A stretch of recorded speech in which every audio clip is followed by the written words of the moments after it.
चुनावी नतीजों के बाद 13 दिन बाद नई सरकार का गठन हो गया है। देवेंद्र फडणवीस मुख्यमंत्री बन गए हैं। तीसरी बार उन्होंने मुख्यमंत्री पद की शपथ ली है। एकनाथ शिंदे और अजीत पवार डिप्टी सीएम रहने वाले हैं, लेकिन देवेंद्र फडणवीस के लिए यह राह उतनी आसान नहीं रहने वाली है, क्योंकि जो अपने सहयोगी हैं उनको भी साधने की चुनौती जनता के मुद्दों के साथ है। रिपोर्ट आपको दिखाते हैं।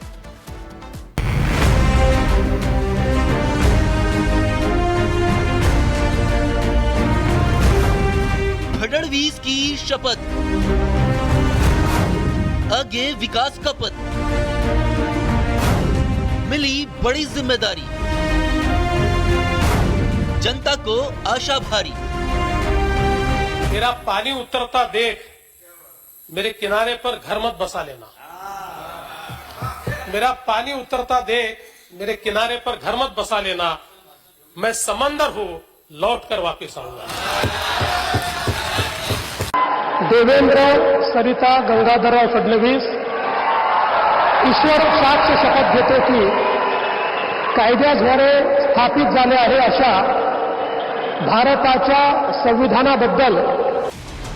वो कहते हैं ना कि हमेशा अच्छा बोलो, न जाने कब मुंह में सरस्वती का वास हो और आपकी बात सच साबित हो जाए।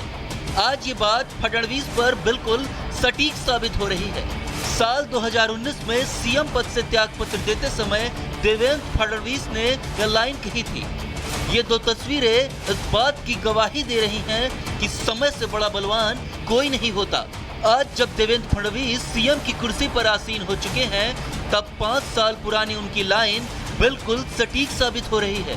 देवेंद्र फडणवीस महाराष्ट्र की सियासत में पूरे रुतबे और दबदबे के साथ लौटे हैं। अब महाराष्ट्र की कमान उनके हाथों में है।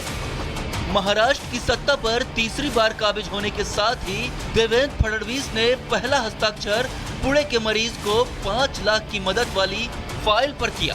इसके साथ ही फडणवीस ने अपने इरादे साफ जाहिर कर दिए, क्योंकि वो जानते हैं कि विकास ही एक रास्ता है जिससे जनता के दिलों तक पहुंचा जा सकता है। उन्होंने अपनी पहली प्रेस कॉन्फ्रेंस में इस बात की तस्दीक कर दी कि उनकी सत्ता में वापसी हुई है, लेकिन ये सरकार जनता के लिए होगी।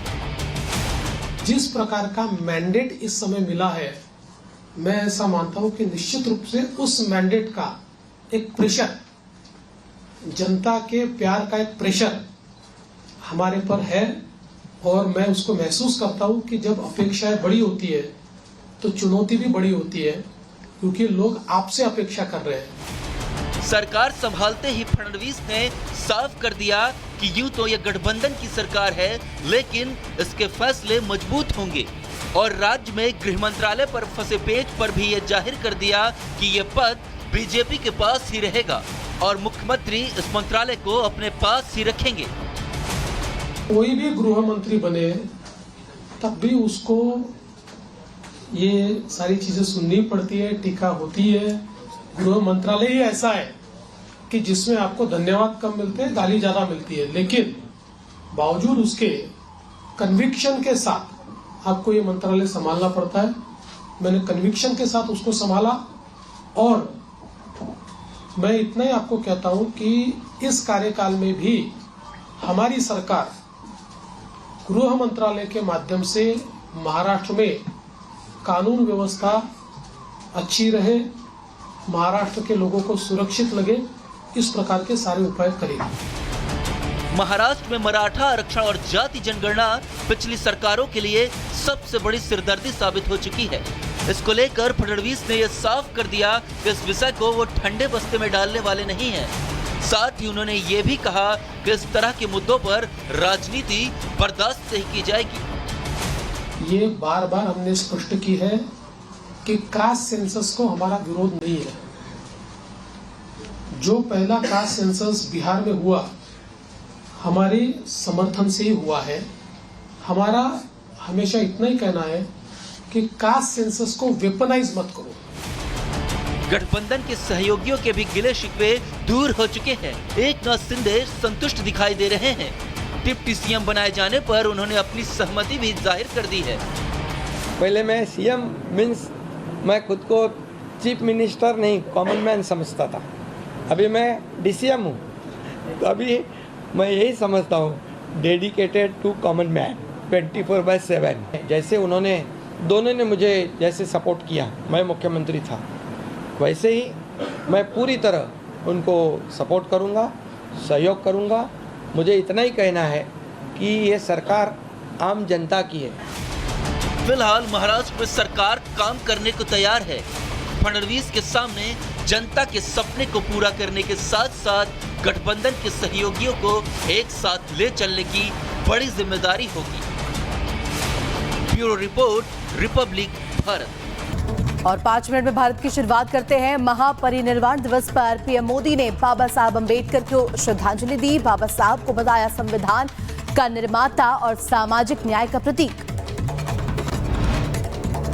महाराष्ट्र के नए सीएम देवेंद्र फडणवीस ने बाबा साहेब अम्बेडकर को दी श्रद्धांजलि। डिप्टी सीएम एकनाथ शिंदे, अजित पवार और राज्यपाल राधाकृष्णन ने किया नमन। आज है बाबा साहब डॉक्टर भीमराव अंबेडकर का महापरिनिर्वाण दिवस।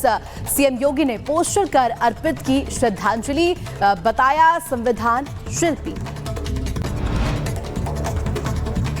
बीआरएस नेता के कविता को किया गया हाउस अरेस्ट। बीआरएस नेताओं की गिरफ्तारी के बाद अंबेडकर प्रतिमा पर किया था विरोध प्रदर्शन करने का ऐलान। बांग्लादेश में हिंदुओं पर हो रहे अत्याचार को लेकर के बोले गिरिराज, कहा बांग्लादेश से लेना चाहिए सबक। अपने देश की स्थिति को देखते हुए सभी हिंदुओं को इजराइल की तरह लेना होगा आत्मरक्षा का परीक्षण। दिल्ली कूच करने के लिए तैयार पंजाब के किसान शंभू बॉर्डर पर बड़ी हलचल। किसानों का जत्था दिल्ली के लिए निकलेगा। शंभू बॉर्डर पर भारी संख्या में जुट रहे किसान, 100 किसानों का जत्था दिल्ली की ओर करेगा पैदल मार्च।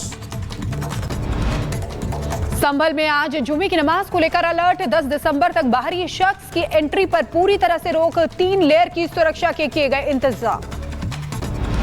मथुरा में जन्मभूमि में लड्डू गोपाल को स्थापित करने पहुंची मीरा ठाकुर को पुलिस ने किया गिरफ्तार। आज लड्डू गोपाल को स्थापित करने का किया था फैसला। श्री कृष्ण जन्मभूमि और शाही ईदगाह इलाके को छावनी में तब्दील किया गया। ड्रोन से रखी जा रही है नजर। मथुरा में शांति व्यवस्था के लिए धारा 163 लागू। चेन्नई के पल्लवरम में गंदा पानी पीने से 3 लोगों की मौत, 23 अस्पताल में भर्ती। स्वास्थ्य मंत्री ने दिए जांच के आदेश। शाहजहांपुर में पुलिस ने 3 अफीम तस्कर को किया गिरफ्तार। 3 लाख रुपए की अफीम जब्त की। जौनपुर में बदमाशों ने शिक्षक पर किया हमला। शिक्षक का फोन छीन करके भागा। घायल शिक्षक का अस्पताल में इलाज जारी। त्रिपुरा के अगरतला में बीएसएफ की बड़ी कार्रवाई। सोने की तस्करी करने वाले तस्कर को किया गिरफ्तार। 1.5 करोड़ से ज्यादा का सोना जब्त। नोएडा में पुलिस और बदमाशों के बीच हुई मुठभेड़। एनकाउंटर में 2 बदमाश घायल, पुलिस ने किया गिरफ्तार। रामपुर में पुलिस की गाड़ी नाले में गिर गई। हादसे में एक महिला सिपाही की मौत हो गई। 4 पुलिसकर्मी घायल हैं। सभी को अस्पताल में भर्ती कराया गया। महाराष्ट्र के पुणे में भीषण सड़क हादसा। कार ने करीब 5 गाड़ियों को मारी टक्कर, बाद में पलटी कार।